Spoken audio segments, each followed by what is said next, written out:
You know, of all the guys, all the people we've worked with Star Trek over the years, one of the nicest guys, one of the most talented guys, he and his whole family are finally getting an honor that's richly deserved and long overdue. We're up at his house today, and we're going to talk about it, but I want you to meet him too. You already know who I'm talking about, Mr. Michael Westmore. So there we go, the Westmores, and their star on the Walk of Fame ceremony, October 3rd, 2008. We're here in Michael Westmore's lovely home, and over here kind of in the history wing, these are some great posters. These are all when the Westmores had their cosmetic store, Mike? What was? Yes, the House of Westmore goes all the way back to around 1936, when the brothers, including my dad, opened it on Sunset Boulevard in Hollywood, and it was more or less the Disneyland of the time, because it was a celebrity place where people like Betty Davis went and had their hair done, and the woman from Kansas could come out here and go in there and have her hair done and sit under a hairdryer next to a big star. So, because all the stars could, come in gratis and have things done, and they did. So this was the place to go, to be seen, to be catered to, food and drink, and enjoy yourself. And then eventually it closed up in the 50s. It finally had made its run, and there were too many other attractions available. But it's interesting, to this day, a lot of older women that I've talked to came out and their dream was to go to the House of Westmore. And they did. They made their own tour out here from Kansas or New Jersey or Florida or Maine or somewhere, and made the trip, and never been back to California, but that was their memory of attending time at the house. These are great. These are magazine ads here on the wall? These are magazine ads, and interestingly enough, and these are for True Glow, which was a foundation at the time, and the lipsticks, and these were one of the first oil-based foundations that were used not only for motion pictures, but also women could buy them in their dime stores, because dime stores were big and were all over the country. So the Westmores had their retail line. Yes, yes, and this is the salon line. What we have over here is the retail line. Can we see some? Oh yeah, these are the containers here from the salon line, and you can imagine what something like this would cost. You can see these white bottles, and they were made out of porcelain. Oh, right. These are made out of porcelain, and the lids are brass. So what this would cost today, what's in the bottle would be nothing compared to what this would be. And they had everything in there. This is a cleansing cream here in a smaller size, and if you come up here, you'll see here's a skin cream, and here's an underbase. Up here was an oil. Here's a big, look at the size of this jar too. For this was a thing my Uncle Bud did years ago called Smile-On, that you would take and rub on your teeth to make your teeth white. What was in that? Pumice. It's basically pumice and rubber. And it was a big, look at the old, you can see how, from the advertising, the face of it. Oh yeah. And they even have it in the back here in Japanese. There you go. But in the cupboard here is also, here's these little lipstick and rouge pots. Here's larger ones. Down here in this bottom shelf, there's the cake type of makeups, curling irons and combs. The picture I have in the back here, this is my Uncle Perce back here when he was in his 20s, and this is my mom, and she was a hairstylist.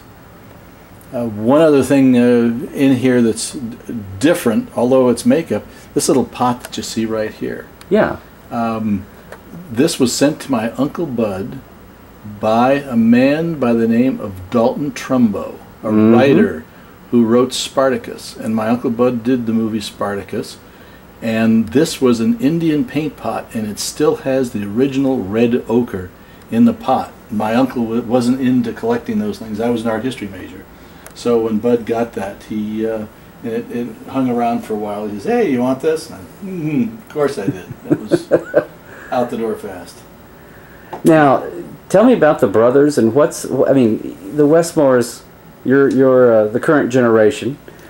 What got what now is happening with the Walk of Fame? It seems like that's long overdue, or should have happened years ago. Well, you know, the Walk of Fame in Hollywood moves slowly, and you have to submit the names, and you have to have sponsors, and over the years, of course, when the uncles weren't alive, there wasn't a Walk of Fame, so there wasn't anybody, no Walk of Fame to be able to push for at that time.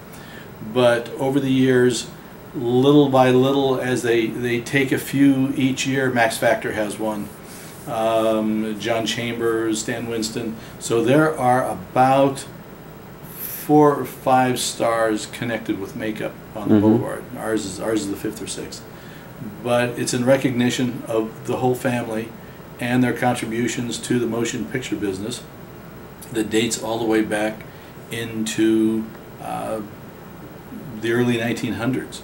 With your grandfather? With my grandfather. Grandfather came over from England, immigrated to Canada, wound up in Hollywood out here around 1915, 16, opened up a hair salon, got into silent films with movies like King of Kings, and then each one of the sons took over a major studio, little by little. And like Purse in that picture, which studio was that? That's Warner Brothers. This is early days of Warner Brothers. Purse was there for 30+ years. My dad was in charge of a studio called Selznick, where he died when I was very young, and his last picture was Gone with the Wind. So a little thing called Gone. A little thing called Gone with the Wind. And I enjoy watching it whenever I want to sit down and sit for a while. And Uncle Frank worked for Cecil B. DeMille. He was the youngest of the brothers. DeMille even wanted to make him a director, and Frank didn't want to do it. But Bud was at Universal for years and was noted for a lot of the original sci-fi movies, like Creature from Black Lagoon, all the creature features, Mole Men, and Abbott and Costello Meet Everybody in the World, and some of the later Frankenstein films and Dracula films and mummy films.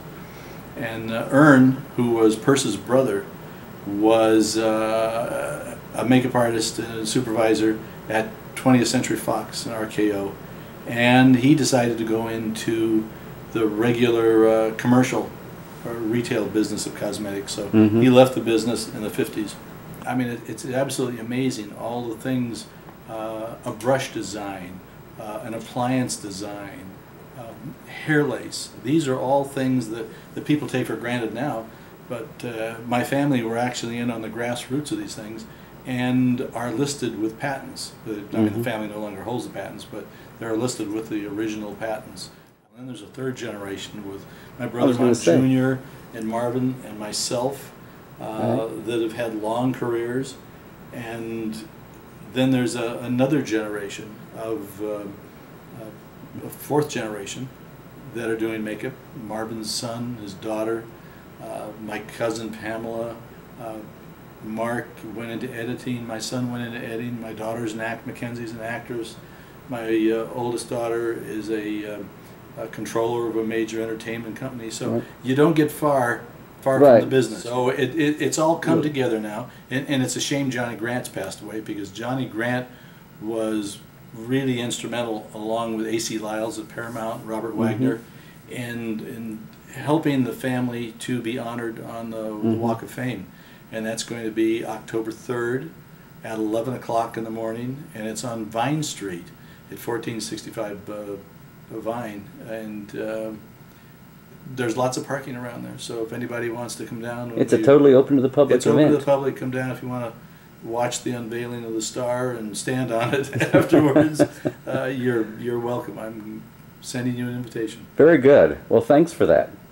We'll see you there.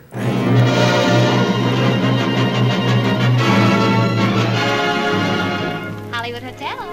Good evening. Just a moment, I'll connect you. Hooray for Hollywood. That's gooey valley, hooly Hollywood.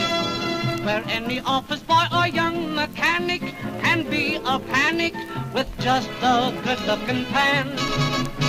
And any shop girl can be a top girl if she pleases.